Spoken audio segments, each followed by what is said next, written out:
Football should be encouraging these universities to do as much research as possible. But like everything else, these universities need funding. There's enough money around nowadays in football, just not enough of it has been given to research. It's about time that we had more definitive answers. I've met scientists who are concerned like me, but what about fellow footballers? I'm meeting up with an ex-player who was also my first manager, Chris Nicholl. He taught me so much when it came to heading. Hey, how are you? Nice to see you. I'm good, nice mate. to see you. I'm very good. Good. You haven't changed a bit. And you, thanks. Yeah, I've still got more hair. I know, it was terrible. See, that's what you've done to me. Here's Nicholl. Oh, yes! Chris was 20 years a player before he went into management, a League Cup winner with Aston Villa. He joined Southampton as a centre-half and rejoined them as manager. He gave me my big break in the game. Do you remember those days at Southampton? I do, Yeah. Do you? No, I'm brain damaged from heading balls. You never headed enough, did you? I did. I headed far too much. The reason why is that you had me in the gym most Tuesdays and Thursdays in the gym at Southampton, chucking balls in the air for me to constantly head balls. Now my memory's terrible. It's my fault, isn't it? Do you genuinely believe that heading balls is I do. Caused part Because of my this problem memory is in trouble. Yeah. I forget things. I forget regular things like when you forget where your keys are, or I mean, that all people do that. But when you forget where you live, somebody says, "Where do you live?" and it won't. How long have you had that? How long have you felt like that? Can you remember? Do you know? Last 4-5 years. Have you? Yeah. And it's that. getting worse, you think? Yeah. Yeah. It is definitely getting worse. Have you been to the doctors? No. And No. Why? Because I wouldn't change anything anyway. But they could help you? Well, maybe, yeah. So you but I do forget things. When somebody says, "Where do you live?" and you've forgotten that, like that is a bit of a message. Does it worry you, how you are? It bothers me, yeah. Does it? It does bother me. But doesn't worry you enough to go to a doctor? No. No. I still wouldn't change it. And stop being big and brave and bravado. No, Does it not worry you? I know. I'm getting worse because things like, whoever put that knife or whoever put me toast or it goes. Even knowing that it does damage your brain, I wouldn't change it. You still do it? I would not change a thing because it was my job to go and head it. But you I would worry if you wanted to change the way you did. No. Because I was part of that. My immediate reaction is his attitude is so typical of football, of footballers. Doesn't want help, doesn't want to admit that help would be, I think, a huge advantage to him, which is very concerning and very worrying. Football's reluctance to do anything was changed when brain damage was addressed elsewhere, namely in American football. And once a connection was made between brain trauma and CTE, the National Football League moved quickly to set up a compensation fund worth $750 million. Across the United States and across all sports, protecting the head is fully on the agenda. But on Monday, the U.S. Soccer Federation took the bold step of eliminating heading from youth soccer in an effort to reduce the number of concussions. Per the new rules, children 10 and under will be banned from heading the ball during any official session. The banning of heading the ball in the United States is really more about concussion rather than heading the ball over and over. And it's really about when these kids go up for a challenge, their heads come in contact with other heads, or they hit an arm, or they fall on the floor, and that creates more significant damage in the brains.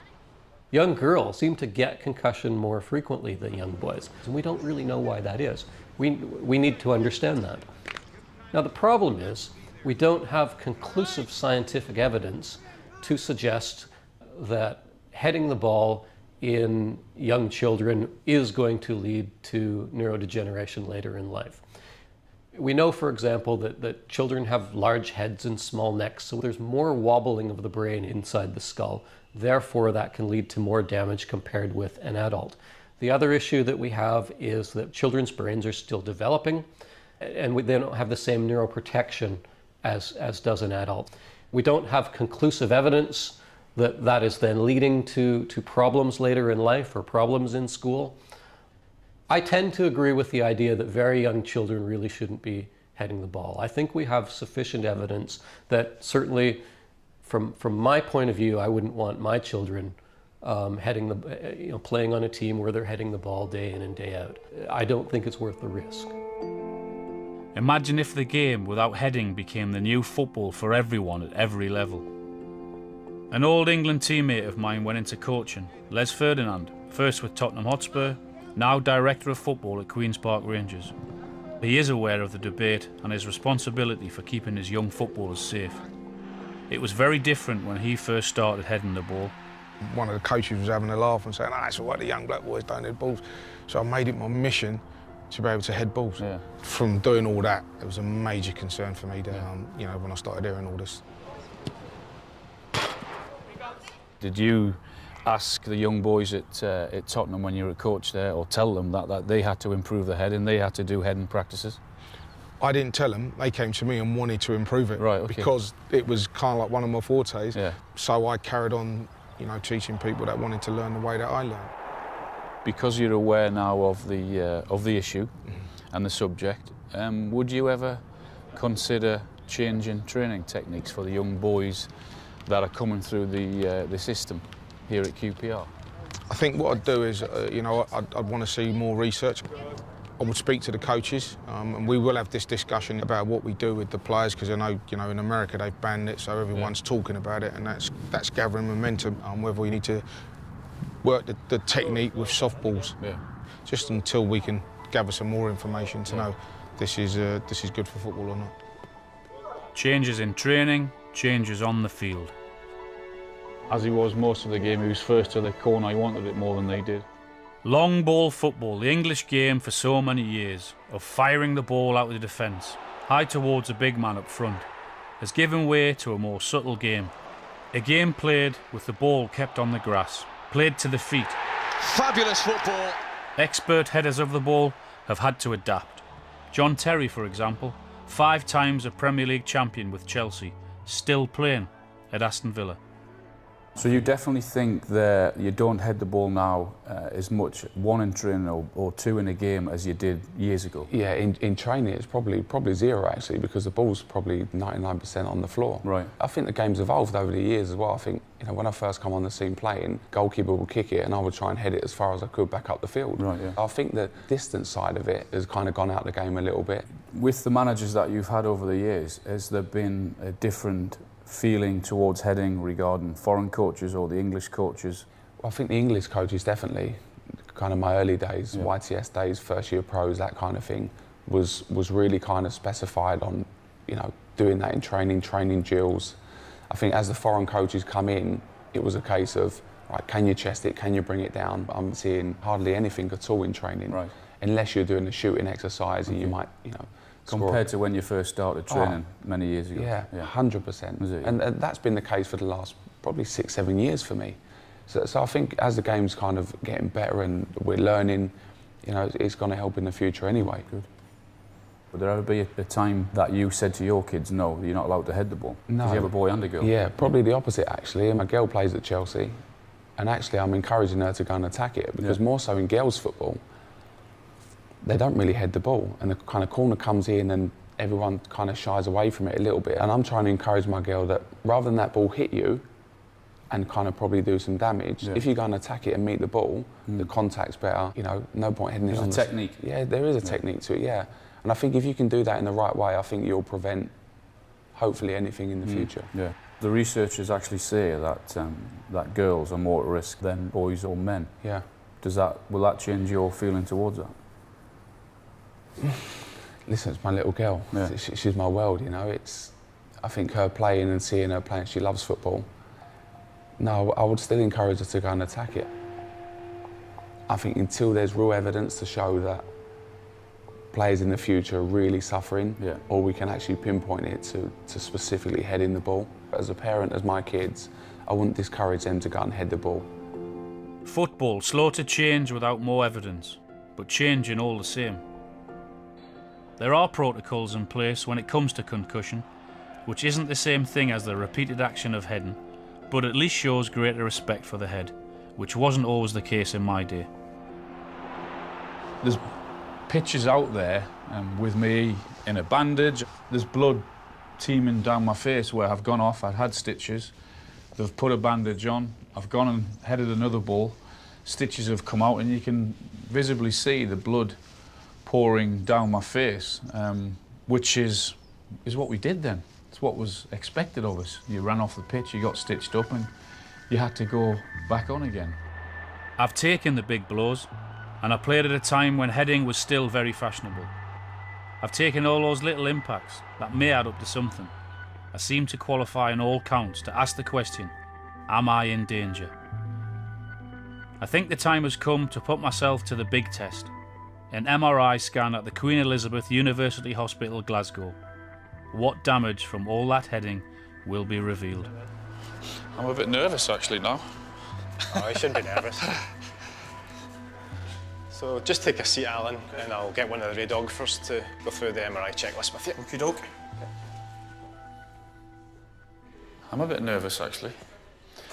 Just give me the words as in to say, you do know that if we find something then.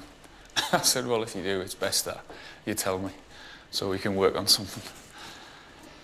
So, surgery in your lifetime, you've had tendon repair on your left knee twice, yep. ACL repair, yep. hernias, fracture dislocated your ankle. Yep. Is that the only things you've had? No other only surgeries things, at that's all? enough. Yeah. Nothing else That's it, yeah. slipped your mind. Nice gear, eh?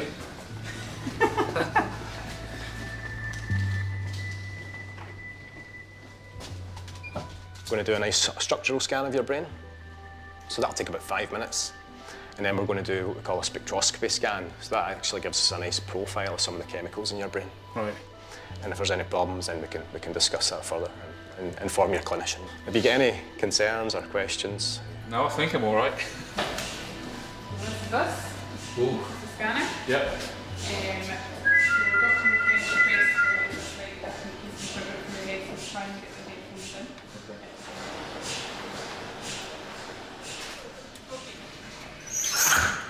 How you doing, Alan? Can you hear me okay?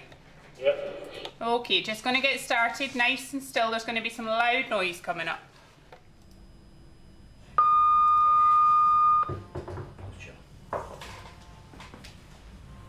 So we're requiring a scan at the minute, and once we've acquired that, we'll plan the spectroscopy scan. That's the scan that looks at the chemicals in Alan's brain. And again, we'll be looking to see that that's normal. Found the brain then? Yeah, it's all right. I don't like the way you've all been a bit apprehensive here. No, we're fine. So a nice way I think about the brain is you've got your white matter, which is a bit like all the connections. So you see that in light grey here, and then there's the grey matter, which is the cortex, so the bit on the outside, and the white matter is a bit like the connections with the grey matter, you know, the bit that's doing the thinking and the processing. Your brain's sitting in this sort of protective fluid, so that's what some people think you're looking at the holes in them, and you think there's holes in your brain, but that's perfectly normal to have those holes. Good. We did notice you had a little artefact, we think, or just on the surface of your brain, that it might be just from a little bit of metal, maybe. Have I? Potentially, yes. Oh, interesting. We were able to look at an area of your brain and to look at the sort of chemical profile for that area. So this looks normal to me for that area of the brain. That's reassuring. I'd say that as good news. That is good news. Got some metal in my head. Just an old staple to patch me up after a clash of heads. I was a little bit nervous when I was going in there, but having the news that everything is fine and is normal, and the question I asked him was if you didn't know who I was or if I'd played football for 20 years, then would you look at that brain and say it was perfectly normal? The answer came back and said it was perfectly normal and all fine, so it's very good news. In general, I've come through it pretty well. I'm as relieved as an old pro can be, I suppose. Nothing to be worried about for the moment. But footballers seem particularly prone to early onset dementia. CTE stalks us. I can't shake off the idea of it and the struggle that may lie ahead. John Stiles knows all about that. He's the son of Nobby, Man United legend and the cheeky face of a golden age. Nobby is one of the 1966 World Cup heroes struck down by dementia. How's your dad? Poorly. Is he? Yeah, Alan, he's advanced dementia, so he's now in a home. It's just terrible to watch the person that you love, especially somebody as lively and as nice a person as my dad, just disappear, really. Do you hold the game responsible? I'm utterly convinced that heading the ball in training is... I believe it's responsible, but that's only my opinion. Are you angry? And if so, what are you angry about? What I'm really angry about, Alan, is that it's been known for a long time now, since Jeff Astley's diagnosis. A coroner actually said heading the ball has contributed to killing him. What I'm angry about is, in that time, nothing's been done. Yeah. And dementia is treated as a different... It's not treated as a disease, it's treated like old age. So you've got to cover the cost yourself. And all these families, as well as watching their loved one disappear, have got no help. And most of them have had to sell their homes to pay for the care. Now, if that's been caused by heading the ball, that's a disgrace. What do you feel that needs to be done? I think, as they've done in America, they've banned it for under-11s. Yeah. I think they should do that now. And I think that... Banning heading now for kids? Well, I believe so. In the matches, you head the ball maybe, what, 3-4 times maybe? But it's the training. It's the training that's the problem. And I think coaches shouldn't be throwing missiles at kids' heads for them to head it back. Until we know, they should absolutely stop kids heading balls. My oldest son now is 33. He tried to be a footballer. And I don't feel a guilt as such, but if my boy ends up developing problems, that could have been prevented, and that's a disgrace. Yeah, that has to be a concern and a worry for you. Yeah. And I'm almost complicit in that. I can see why football is reluctant to change its rules. No heading would be like cricket without fast bowling, or rugby banning tackling.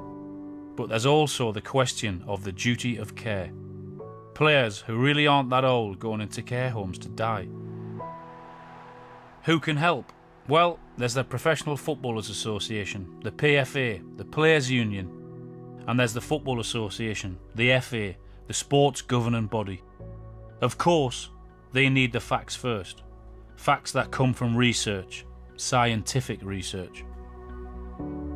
Dawn Astle has campaigned for answers from the authorities since her dad's death 15 years ago. But are they out there looking for them? The PFA and the FA started a study back in 2001, which was actually before Dad died.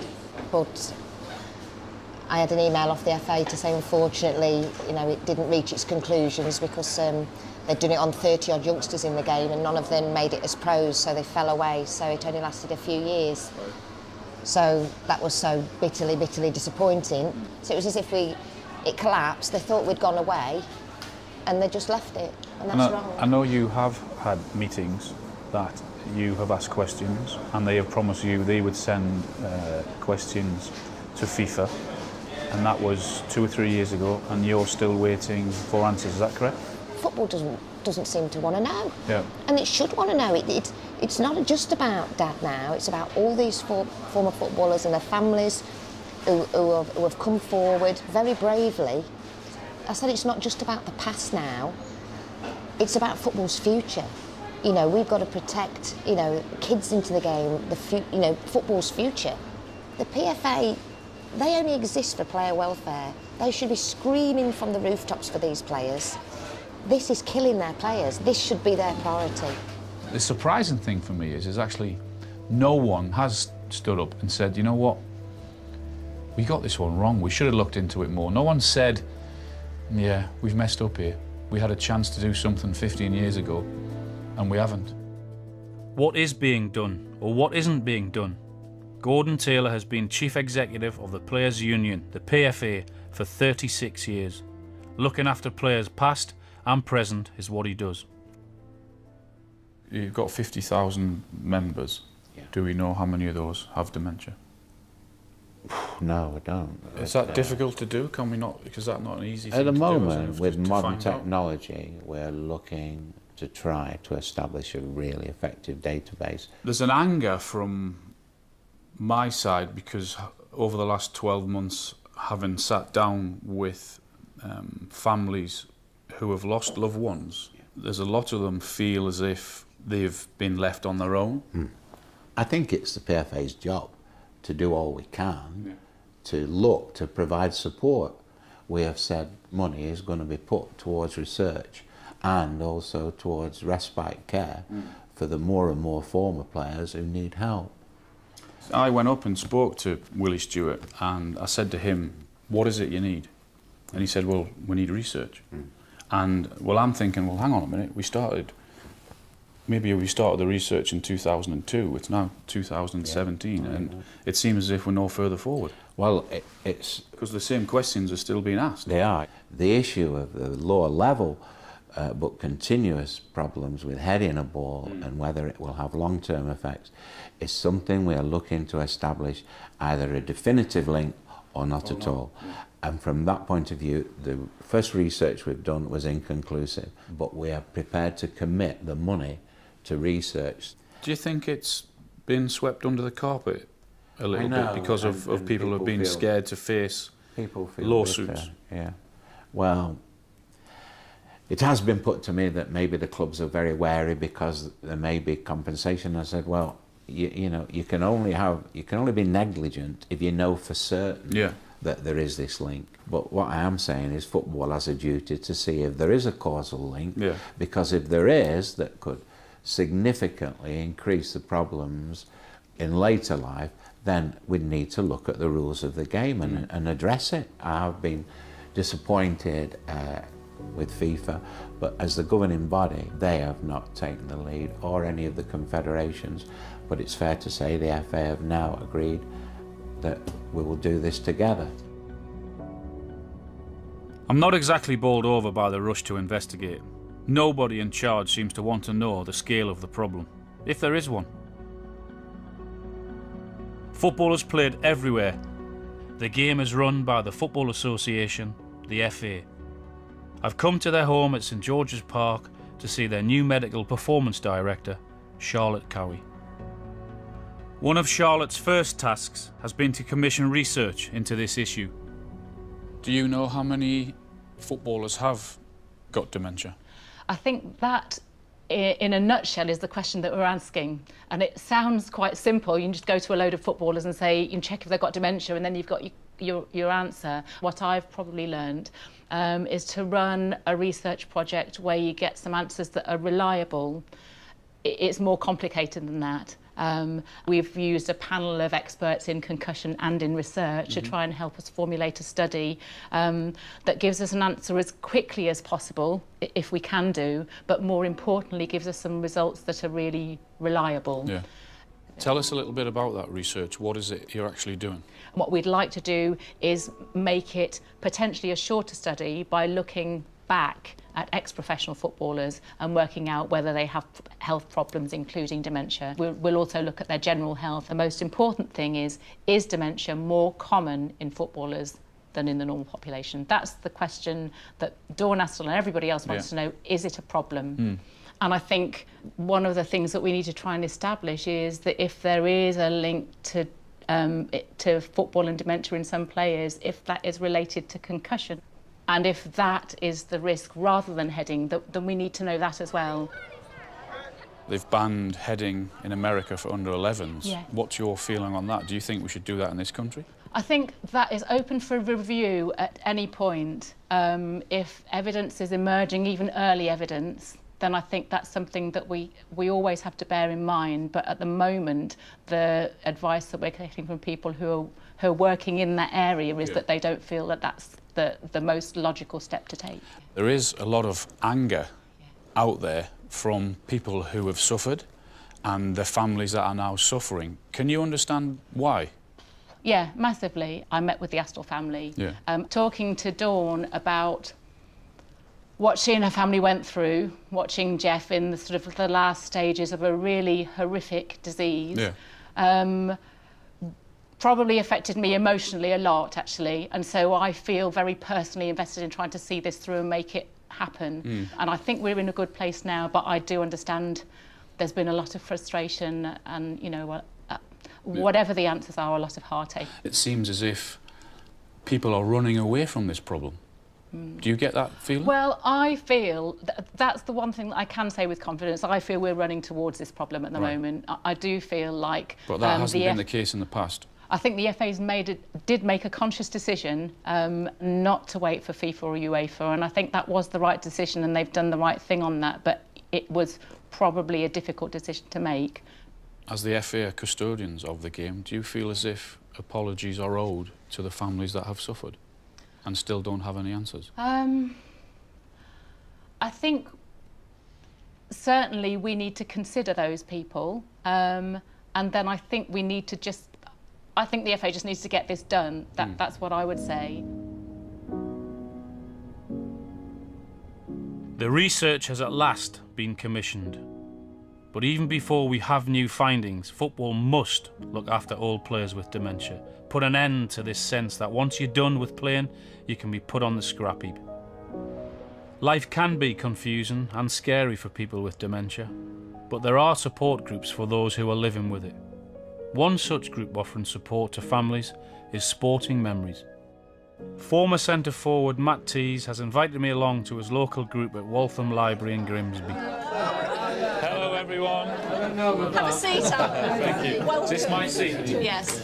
By pure coincidence, we've just been doing an Alan Shearer quiz. Oh, so good. maybe you could answer the last question for us. How many career goals did Alan have to his name by the end of the 97-98 season? Can you not make an easier one for me? Not at the end. Career goals, 97-98. Sporting Memories is a charity which works with elderly people who might struggle with dementia, depression or loneliness. They use sport as a way of bringing people together. We know that people need to remain connected. That's to their family, to their friends, to their communities, and to their passions and interests. And sport is a huge common factor in terms of getting people together. But we also know that to age well, we need to learn new things. And the Sporting Memories Group, you can learn so many different new things around the history and heritage of sport and people's stories. We'll